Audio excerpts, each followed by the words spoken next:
I'm so glad to see all of you. You ready for another teaching on the elephant in the room?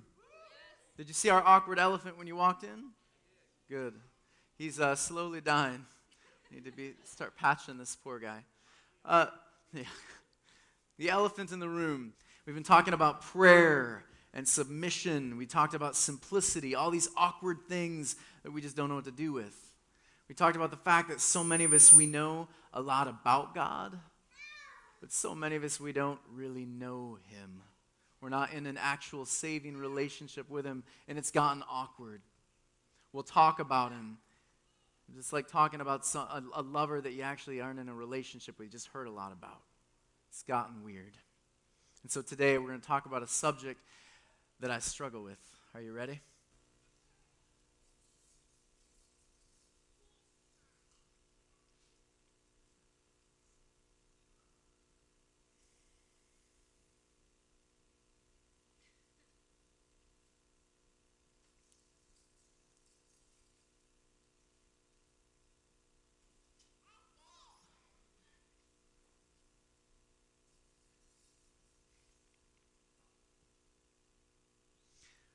How many of you felt a little awkward?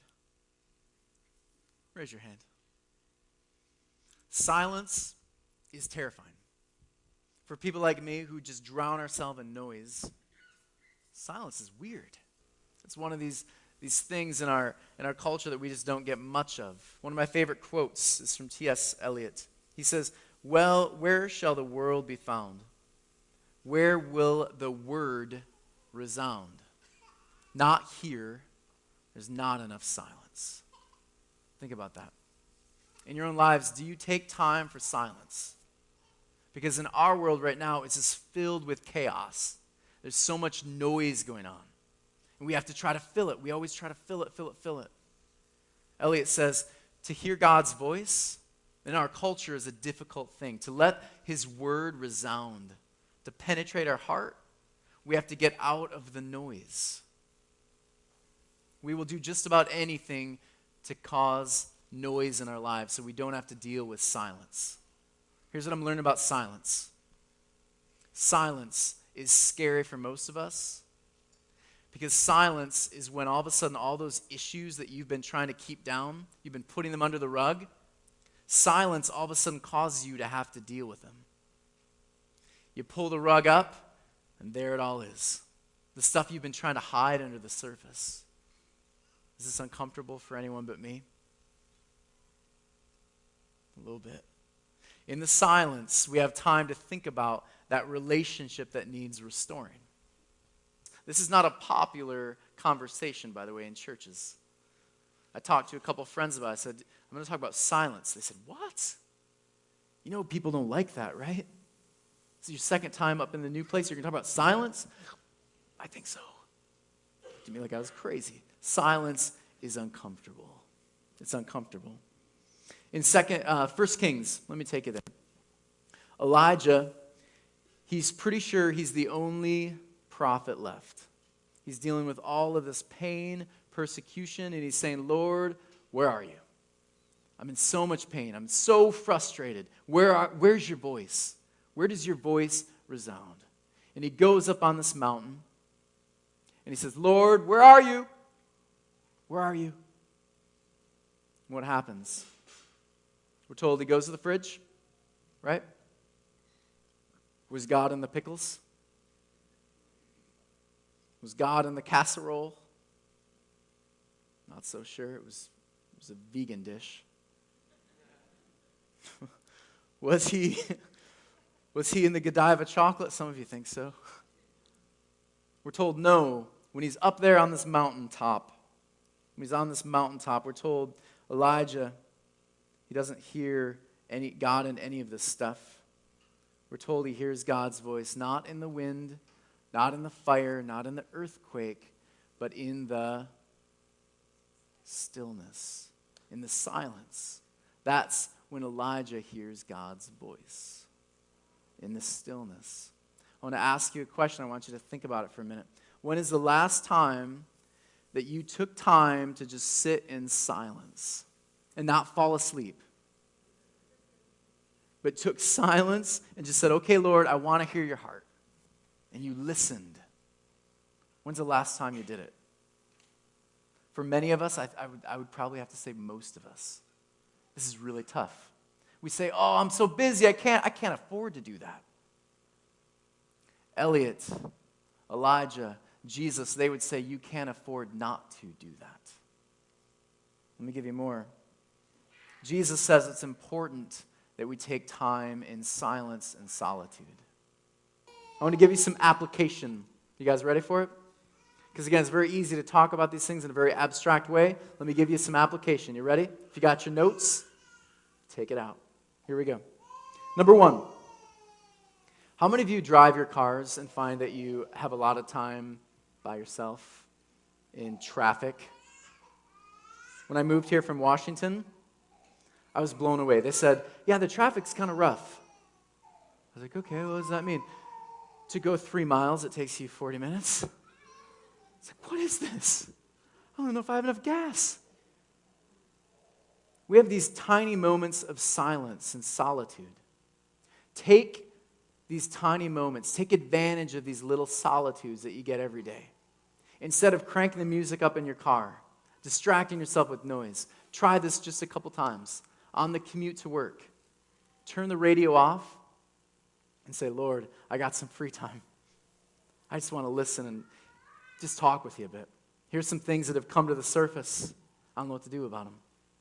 And listen. Listen to what he has to say. Talk with him. 45 minutes. Many of us say, I don't have time for devotions. Yeah, you do. Look for the tiny little solitude moments in your life. Number 2, develop a quiet space. My roommate in college, he was just one of the weirdest guys I've ever met. He took that idea of the prayer closet, which was actually, the prayer closet, what this was a prayer shawl, and you would cover your head. They called it the prayer closet. But my friend Matt, my roommate at the time, he took it seriously. So he took our one closet in the morning, and he would do his worship in there. And so we'd have to go up and say, Matt, can I have my coat? Not that one, the red one. Thanks. I had my own closet butler.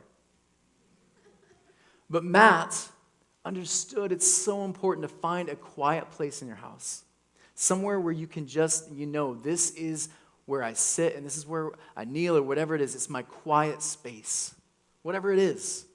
Maybe it's that moment from 6 to 7 when your kids are still asleep, and if that's you, you're so lucky. Maybe you don't have kids.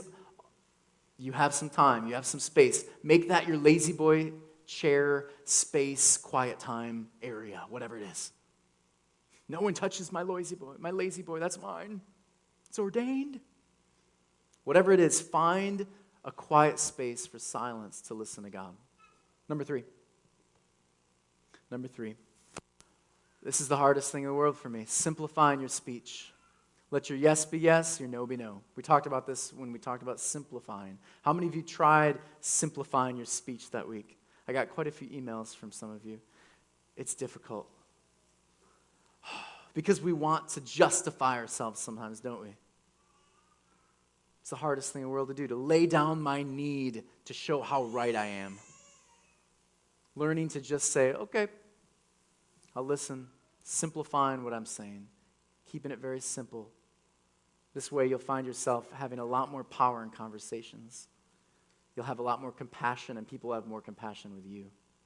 Simplify your speech. Number 4, these are going to be tough ones now. I used to do this with my classes. I would tell them, you're going to go an entire day at school without saying a word. But Mr. Werfel, I have to talk. No, you don't. Well, some of you have jobs, and this is pretty problematic. Your boss comes to you and says, what about those TPS reports? Tell me about the... It might be a little harder for you. Maybe take a Sunday to do this. I don't know. But try to go one day without saying anything. You're going to notice some interesting things that come up to the surface. Some of the need to always talk, the need to always be right. You'll notice a lot of interesting stuff comes up when you don't use your words. Some of you are married. How often do you touch your spouse? How often do you reach out and just touch them? Because when you're no longer talking, touch is very important. You begin to focus on your expressions a little more. Take a day, just try it. Take a day where you don't talk. And number 3, I think this is so important.